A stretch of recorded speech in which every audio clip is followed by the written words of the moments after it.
నమస్తే, welcome to news blaze. నేను మీ అమూల్య. ముందుగా హెడ్లైన్స్ చూద్దాం.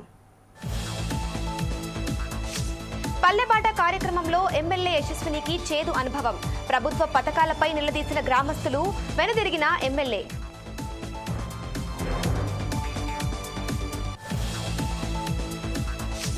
రేపు సీఎం చంద్రబాబుతో సినీ ఇండస్ట్రీల పెద్దల భేటీ. సినీ పరిశ్రమ అభివృద్ధి సమస్యలపై చర్చ.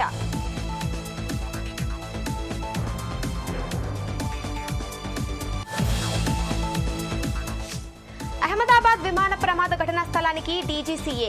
దర్యాప్తు పూర్తయ్యే వరకు విమాన శకలాలు తొలగించొద్దని ఆదేశం.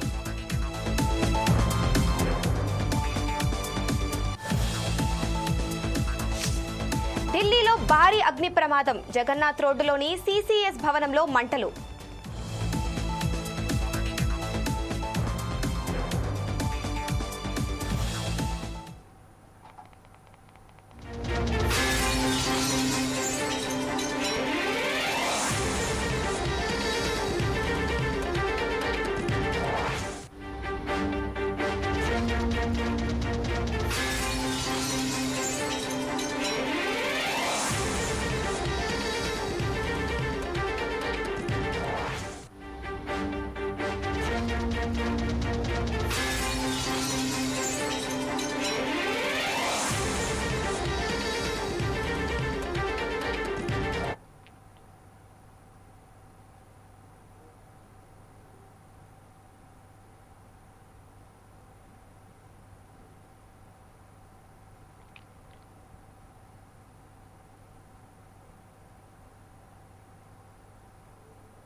సీఎం చంద్రబాబుతో సినీ ఇండస్ట్రీ పెద్దల భేటీ తేదీలో మార్పు జరిగింది.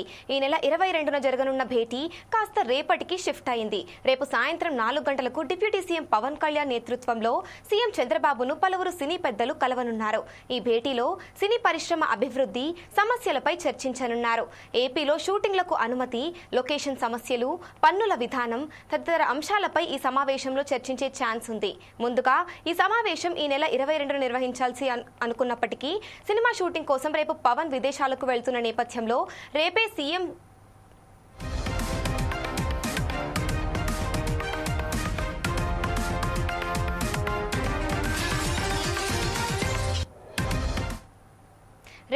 చంద్రబాబుతో సినీ ఇండస్ట్రీ పెద్దల సమావేశానికి టైం ఫిక్స్ చేశారు. ఏపీలో ఎన్డీఏ అధికారంలోకి వచ్చిన తరువాత సినిమా పెద్దలు సీఎం చంద్రబాబును కలవడం లేదని ఇదే మొదటిసారి. ఇప్పటి వరకు సినిమా వాళ్లు సీఎంను కలవకపోవడంపై గతంలో పవన్ కళ్యాణ్ తీవ్ర ఆగ్రహం వ్యక్తం చేశారు. ఈ నేపథ్యంలో రేపే సీఎం చంద్రబాబుతో సినీ పెద్దలు భేటీపై సర్వత్రా ఉత్కంఠ నెలకొంది. అయితే సీఎంతో భేటీకి ముందు డిప్యూటీ సీఎం పవన్ కళ్యాణ్తో ఇండస్ట్రీ పెద్దలు సమావేశమవుతారని తెలుస్తోంది.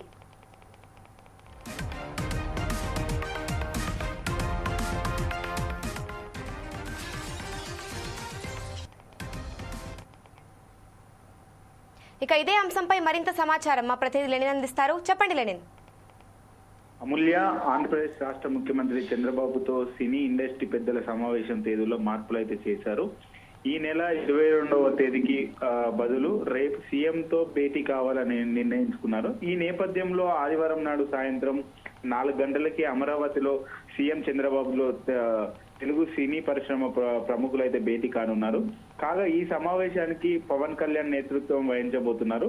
అయితే రేపటి నుంచి సినిమా షూటింగ్ కోసం విదేశాలకు అయితే పవన్ కళ్యాణ్ వెళ్ళనున్నారు. ఈ నేపథ్యంలో రేపు సీఎంతో సినీ పెద్దల సమావేశం అయితే ఏర్పాటు చేశారు.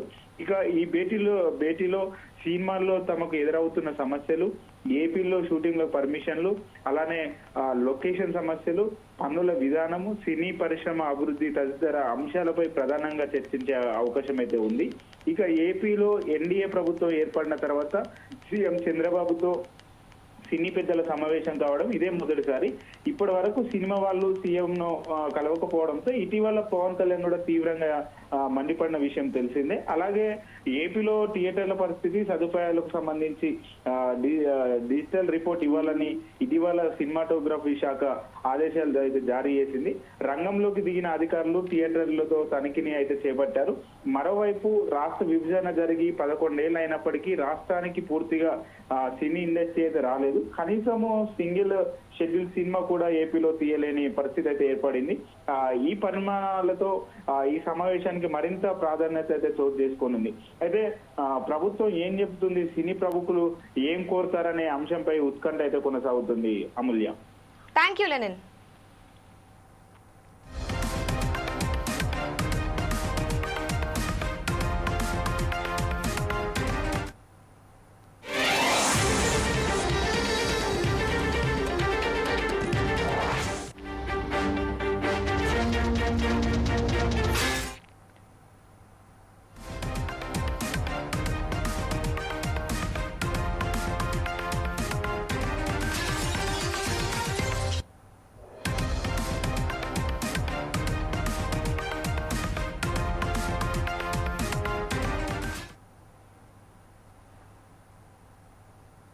అహ్మదాబాద్ విమాన ప్రమాద ఘటనా స్థలానికి డీజీసీఏ బృందం చేరుకుంది. విమానం కూలిన స్థలాన్ని ఏఏఐబి, ఎన్ఐఏ బృందాలు పరిశీలించాయి. దర్యాప్తు పూర్తయ్యే వరకు విమాన శకలాలు తొలగించొద్దని డీజీసీఏ ఆదేశించింది. దీంతో ఘటనా స్థలంలో క్లీనింగ్ పనులు నిలిచిపోయాయి. ఇదిలా ఉంటే విమాన ప్రమాదంపై దర్యాప్తునకు ఉన్నత స్థాయి కమిటీని ఏర్పాటు చేశారు. భద్రతా ప్రోటోకాల్ను మెరుగుపరచడమే లక్ష్యంగా కమిటీ పనిచేయనుంది. ప్రమాద కారణాలు, భద్రతా మార్గదర్శకాలు సమీక్షించనున్న కమిటీ విమాన ప్రమాదాల నివారణ చర్యలపై 3 నెలల్లో నివేదిక ఇవ్వనుంది. మరోవైపు ఎయిర్ సేఫ్టీపై కేంద్ర మంత్రి రామ్మోహన్ నాయుడు సమీక్షించారు. ఈ భేటీలో డీజీసీఏ, సివిల్ ఏవియేషన్ సెక్రటరీ పాల్గొన్నారు.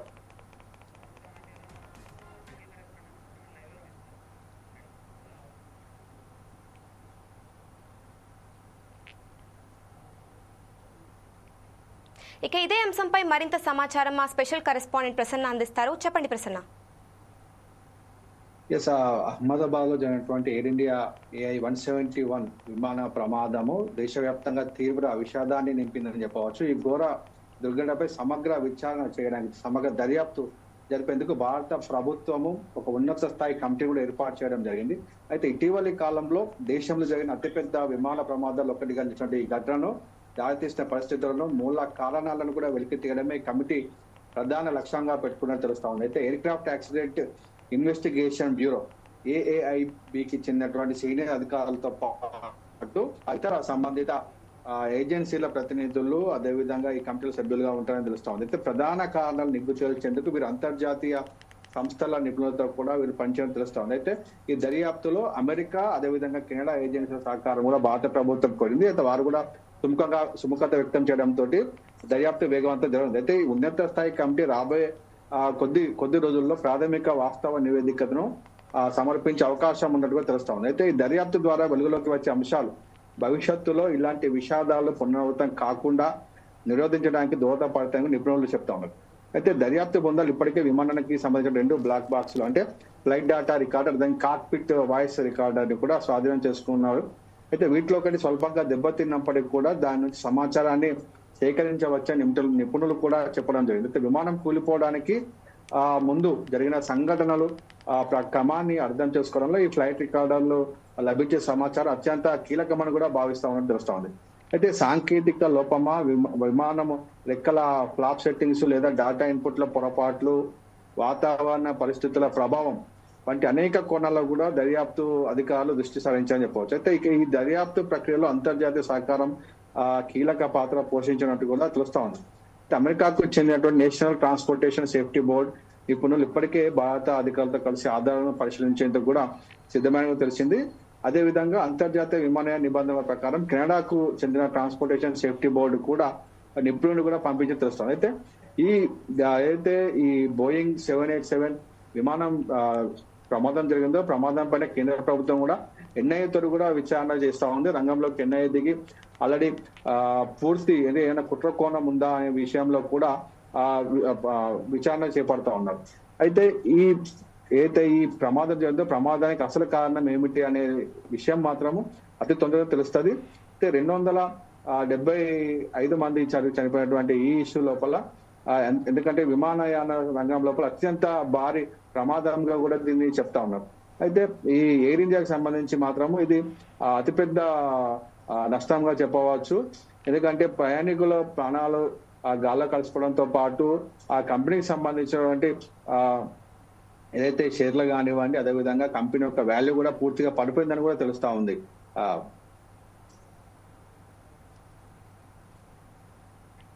Thank you Prasanna.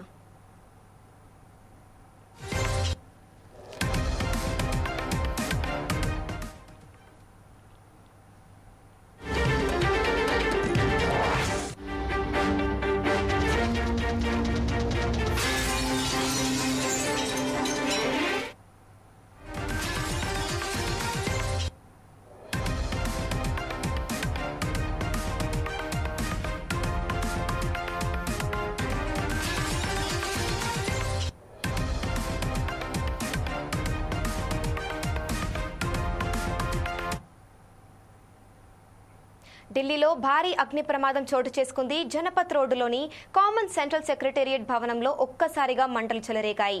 సమాచారం అందుకున్న ఫైర్ సిబ్బంది 13 ఫైర్ ఇంజన్లతో మంటలార్పుతున్నారు. ఘటనా స్థలంలో దట్టమైన నల్లటి పొగ కమ్మేయడంతో స్థానికులు తీవ్ర భయాందోళనకు గురయ్యారు. పక్క భవనాలకు మంటలు వ్యాపించకుండా చర్యలు చేపడుతున్నారు ఫైర్ సిబ్బంది.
కాళేశ్వరం మాజీ ఈఈ శ్రీధర్ ను కస్టడీకి కోరుతూ ఏసీబీ పిటిషన్ దాఖలు చేసింది. వారం రోజుల పాటు కస్టడీ ఇవ్వాలంటూ కోర్టును కోరింది. ఆదాయానికి మించి ఆస్తుల కేసులో ఇప్పటికే నూనె శ్రీధర్ ను ఏసీబీ అరెస్ట్ చేసింది. ప్రాజెక్టులో అక్రమాలు చేసి ఆస్తులను కూడబెట్టుతున్నారని ఆరోపణల నేపథ్యంలో ఏసీబీ విచారిస్తోంది. తెలంగాణలో ఆదాయానికి మించిన ఆస్తుల కేసులో ఇరిగేషన్ ఇంజనీర్ నూనె శ్రీధర్ ను ఏసీబీ అధికారులు అరెస్ట్ చేశారు. మొత్తం 13 ప్రాంతాల్లో తనిఖీలు నిర్వహించిన అధికారులు శ్రీధర్ దగ్గర 100 కోట్ల రూపాయలకు పైగా అక్రమ ఆస్తులున్నట్టు గుర్తించారు. ప్రస్తుతం ఆయన్ను రిమాండ్కు తరలించి చెంచల్గూడ జైలుకు పంపించారు.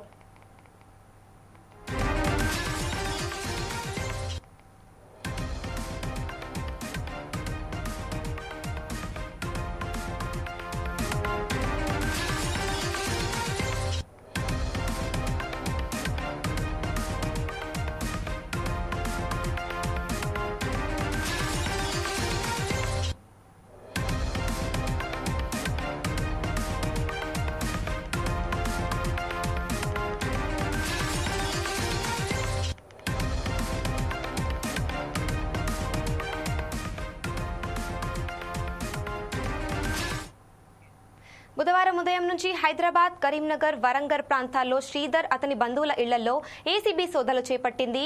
ఈ విచారణలో తెల్లాపూర్లో విల్లా, షేక్పేట్లో స్కై హై కమ్యూనిటీలో 4500 చదరపు అడుగుల ఫ్లాట్, అమీర్పేట్లో కమర్షియల్ బిల్డింగ్, కరీంనగర్లో 3 ఫ్లాట్లు, హైదరాబాద్, కరీంనగర్, వరంగల్లో 3 ఇండిపెండెంట్ హౌజులు, 16 ఎకరాల వ్యవసాయ భూమి, 19 ఓపెన్ ఫ్లాట్లు, 2 కార్లు, బంగారు ఆభరణాలు, బ్యాంకుల్లో డిపాజిట్లు, భారీ నగదు ఉన్నట్లు గుర్తించారు. ఇక దీనిపై మరింత సమాచారం మా ప్రతినిధి లెనిన్ అందిస్తారు. చెప్పండి లెనిన్. అమూల్య, ఏదైతే కాళేశ్వరం మాజీ ఈ శ్రీధర్ ను కస్టడీ కోరుతూ ఏసీబీ పిటిషన్ అయితే దాఖలు చేసింది. వారం రోజుల పాటు కస్టడీ ఇవ్వాలంటూ కోర్టును అయితే కోరింది. ఆదాయానికి మించిన ఆస్తుల కేసులో ఇప్పటికే నూనె శ్రీధర్ ను ఏసీబీ అయితే అరెస్ట్ చేసిన మనకు తెలిసిందే.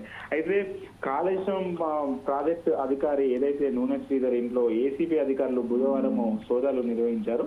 హైదరాబాద్, బెంగళూరు, కరీంనగర్ ప్రాంతాల్లో 100 కోట్ల రూపాయల విలువైన ఆస్తులు అయితే గుర్తించారు.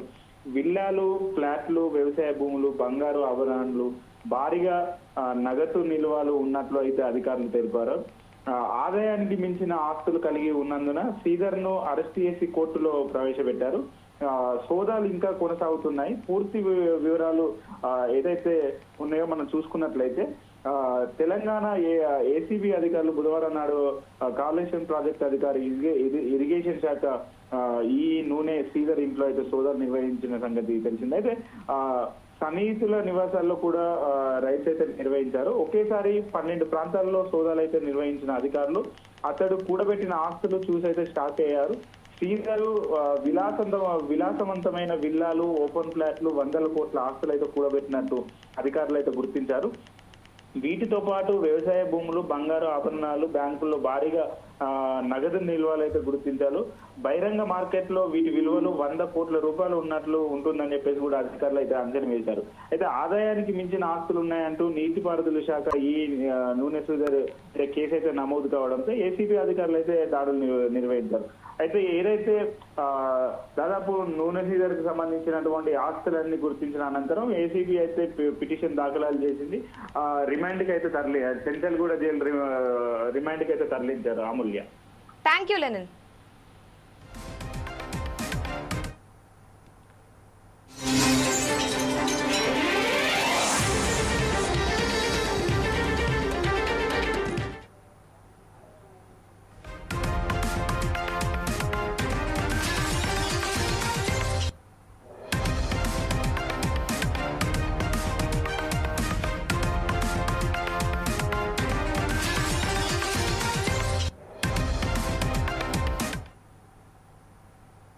ఎమ్మెల్యే యశస్విని రెడ్డికి చేదు అనుభవం ఎదురైంది. మహబూబాబాద్ జిల్లా పెద్దవంగర మండలం మెత్యతాండాలో పల్లె బాట కార్యక్రమం ఏర్పాటు చేశారు. అయితే ఈ కార్యక్రమంలో పాల్గొనేందుకు తన అత్త ఝాన్సీ రెడ్డితో కలిసి హాజరయ్యారు ఎమ్మెల్యే యశస్విని రెడ్డి. ఈ క్రమంలో అత్తా కోడళ్లను గ్రామస్తులు చుట్టుముట్టారు. ప్రజా సమస్యలు పట్టించుకోవడం లేదని ఆగ్రహం వ్యక్తం చేశారు. ప్రభుత్వ పథకాలు మంజూరులో అన్యాయం జరుగుతోందని ఆవేదన చెందారు. అర్హులెవరికీ ఇందిరమ్మ ఇళ్లు రాలేదని నిలదీశారు. కాంగ్రెస్ కార్యకర్తలకే ఇళ్లు మంజూరు చేస్తున్నారంటూ మండిపడ్డారు. గ్రామస్తుల తిరుగుబాటుతో చేసేదేమీ లేక అక్కడి నుంచి వెనుదిరిగారు ఎమ్మెల్యే యశస్విని రెడ్డి.